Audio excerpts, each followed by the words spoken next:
이제 조승희 의원님께서 상대 그 동료 의원들에 대한 공격을 많이 하시는데 그런 걸 하기에 앞서서 좀 본인도 좀 돌아보셨으면 좋겠어요. 예전에 조승희 의원님께서 그 재판을 받고 계신 분 혹은 재판 중에 이제 무죄가 나오신 분에 대해서 뭐 이해 충돌이다 하면서 굉장히 이제 비판을 많이 하신 적이 있는데 그런데 이제 시간이 흐르다 보니 조승희 의원님도 지금 그런 상황에 지금 처하게 되지 않았습니까?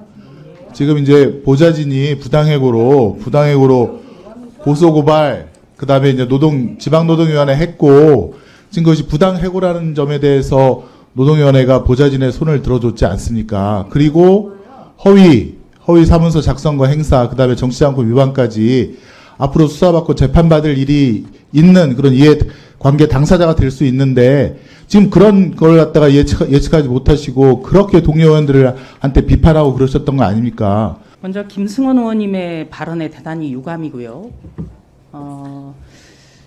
뭐 양쪽이 잘하자라는 취지로 하면서 상대당 의원을 굉장히 인신모독을 하네요. 이건 있을 수가 없죠. 예를 들어서 저는 제 옷 사입습니다. 그리고요, 저 어떤 뭐 요즘에 그렇게 뭐 풍문자 때문에 힘든 일도 없고요.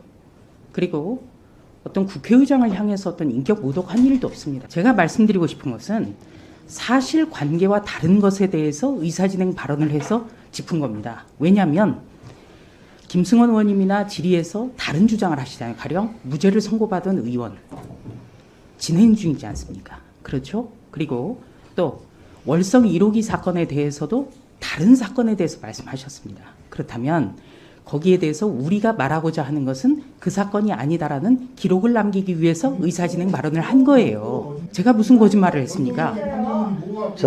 월성 1호기 판결은 월성 1호기 사건은요 여러 가지가 있었어요. 김승원 의원님 여러 가지가 있었어요. 방금 그래서 본인이 그러지 말자고 해놓고 또 그러십니까? 그 사건이 아니라는 점을 제가 뭐라고 했습니까? 기록을 남기기 위해서 의사진행 발언을 했다고 말했어요. 그리고 저는 제가 어떤 법을 만들고 갑자기 전세 자금을 확 올려서 문제가 되거나 그런 일 없습니다. 우리 김승원 의원님 사실관계에 대해서 얘기를 하세요. 네. 그리고 제가 처음에 비례대표 신청을 할 때 실수가 있었다고 저는 시인을 했어요. 그렇죠? 실수죠. 실수죠. 실수를 했는데 거기에 대해서 제가 달게 받았지 않습니까? 그렇다면은 재산 신고 때마다 넣었다 뺐다 한 거 다 공개할까요? 지금 이 자리에도 계세요. 더 이상 그 부분에 대해서 말하지 마시고요.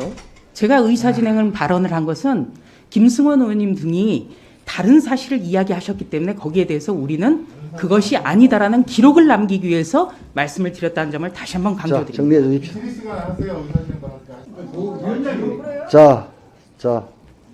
김남국 의원님 질의해 주시기 바랍니다. 질의 아니고 의사진행 발언 잠깐 하고. 질의하세요. 질의하십시오. 1분 짧게. 김남국 의원이 하면 이쪽 또 합니다. 김성원 의원님, 진정하십시오. 김남국 의원님. 그러면 7분 내에서 질의 시간에 하십시오. 그러면 또 해야 되고 국감 진행이 안 됩니다. 김남국 의원님 부탁입니다. 질의해 주세요. 질의하세요. 우리 법사위가 상반기 법사위 진행을 이제 넘어서서 하반기 법사위 진행을 하고 있는데요. 원활한 법사위 진행이 사실 저는 필요하다라고 생각이 됩니다. 몇 가지 저희가 그 하반기 국회 원구성을 하면서 원칙으로서 정한 것이 다른 상대 의원들이 발언을 할 때 끼어들지 않는다라는 것, 그리고 이제 위원장님께서 몇 차례 강조했죠. 시간을 좀 지켜달라고 하는 것, 그리고 이제 거기에 더해서 의사진행 발언을 빌어서 정치 공세를 한다라거나 아니면 상대 의원을 비난하는 그런 발언을 하지 않아야 된다라는 이 몇 가지 원칙을 정했었습니다. 그런데 이제 조수진 의원 같은 경우에는 항상 의사진행 발언을 빙자해서 상대 의원을 공격하거나 야당도 아닌데 여당이 되었는데 야당인 것처럼 오히려 없는 사실, 있는 사실 끌어다가 정치 공세를 하는 일이 너무나 많았습니다. 그때마다 법사위 회의 진행 자체가 어려웠고 원성이 올라가는 그런 경우가 상당히 많았습니다. 그래서 이제 그런 부분이 좀 자제되어야 된다라는 말씀을 좀 드리고 싶고요. 앞서 오늘 오전에도 조수진 의원님과 기동민 의원님의 충돌이 있었는데 기동민 의원 발언하는데 조수진 의원이 끼어들어서 굉장히 거칠게 항의하고 하는 그런 바람에 사실 법사위 또 운영이 또 쉽지 않은 그런 상황이었습니다. 그리고 거기에 대해서 김승원 의원님이 말씀하신 것은 저희 법사위의 기본 원칙, 이해충돌과 관련된 문제라고 보입니다. 지금 조수진 의원 노동위에서 부당해고 의혹과 관련되어서 보좌진의 손을 들어준 것으로 알고 있습니다. 우리 이 지금 사건 같은 경우에는 경찰에서 수사를 하고 있다라고 하지만 결국에는 노동위의 이 결정이 경찰과 검찰로 고발이 되어서 수사가 이루어진다라고 한다면 나중에 재판까지 가게 될 문제이고 그 안에 들어가 있는 것은 우리가 함께 정말 동지처럼 아껴야 될 보좌진에 대해서 함부로 한 것, 그리고 더 나아가서 그 해고하는 과정에서 사문서 위조를 하고 한 여러 가지 지금의 여당이 정말 수차례 지난 수년 동안 민주당에 대해서 내로남불이다라고 하면서 공격했던 그 매우 중대한 사건도 포함되어 있습니다. 그래서 과거에 여당의 몇몇 의원들이 우리 최강욱 의원님을 대상으로 해서 이해충돌이다라고 하면서 배제되었다라는 그 주장을 한 것과 마찬가지로 그 주장을 똑같이 좀 돌려드리고 싶습니다.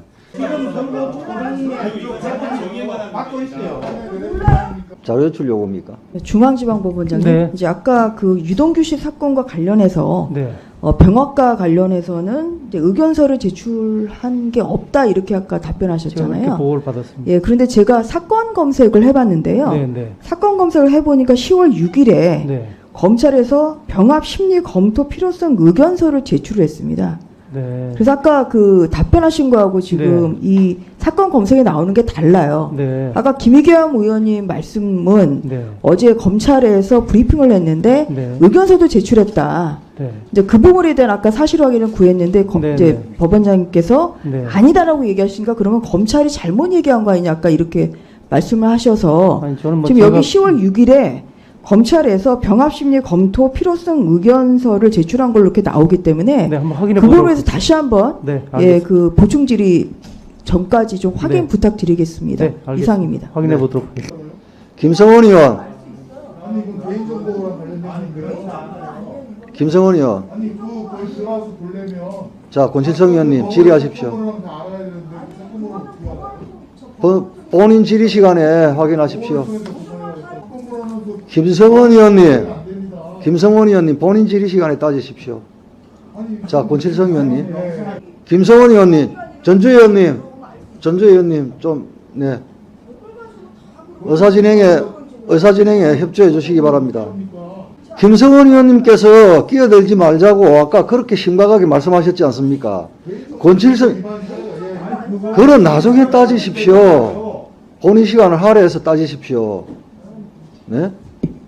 전주혜 의원님 질의해 주시기 바랍니다. 네, 전주혜 의원입니다. 이제 앞서 여러 의원님들이 이제 말씀하셨는데 저도 사건 지원과 관해서 뭐 한 가지만 좀 여쭤보겠습니다. 작년에도 이제 제가 여쭤봤습니다만 이제 그 구체적인 사건 다음 PPT요.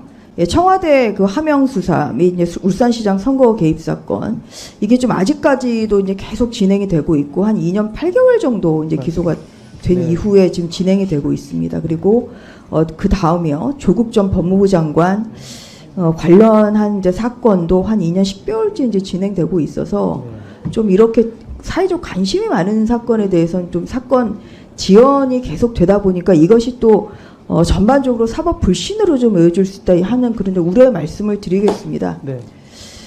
이제 마지막으로 이제 그 가정 법원장님께 좀 여쭤볼 텐데요.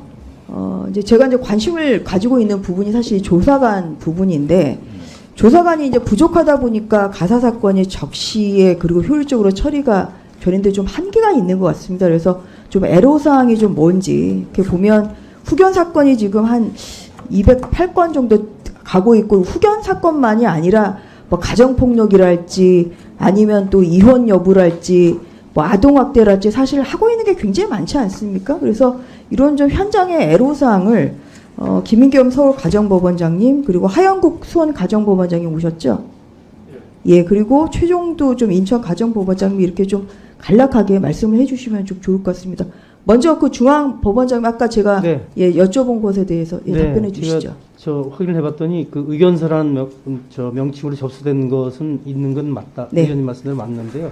그게 뭐 병합 신청에 관한 의견서지 구속 필요성에 대한 별도의 의견서는 네, 아니었다. 이런 답변을 얘가 병합이 돼야 된다는 것에 대한 취지로 필요 의견서. 의견서. 제목도 그렇습니다. 그래서 맞습니다. 네. 그것을 제가 확인한 것입니다. 네, 그렇습니다. 한번 그 사건 좀 왜 그 인천지방법원장님 왜 이렇게 왜 이렇게 좀 첫 길 들어가기까지 한 1년 가까이 걸려서 한번 좀 말씀해 주시죠. 네, 아까 그 유상범 의원님이 질문할 때 좀 답변을 드렸습니다만, 네. 저희 인천지방법원은 지금 그 별관을 증축 중에 있고요. 또 지원, 북부 지원이 그 개원 예정에 있습니다. 그래서 어떻게 보면 지금 그 어떤 그 지역 이제 인구 증가와 사건 증가로 인한 공간 부족이 아주 이제 극심한 그런 상황입니다. 저희가 좀 많은 노력에 전재 의원님 정리해 주시죠. 네, 별관은 2024년 2월에 증축이 네, 완공이 될 예정이고요. 지원은 법상으로는 2025년인데 현재 2026년도를 예상하고 있습니다. 중장기적으로는 증축이나 지원이 개원이 되면 해결될 것으로 보이지만 현재 그 사건 적체가 심각하다는 건 인식하고 있고요. 아까도 얘기했듯이 첫 길이 들어가기 사이에 조정을 더 확대하는 그런 그 조치를 취해서 많은 사건이 현재 조정으로 처리가 되고 있어서 좀 그 노력을 하고 있고요. 내년에도 일부 사무 공간을 좀이라도 더 확보를 해서 재판부 증서를 좀 노력을 해서 개원 전이라도 조금 이 적체 현상을 줄여보려고 여러 다각적으로 모색을 하고 있습니다.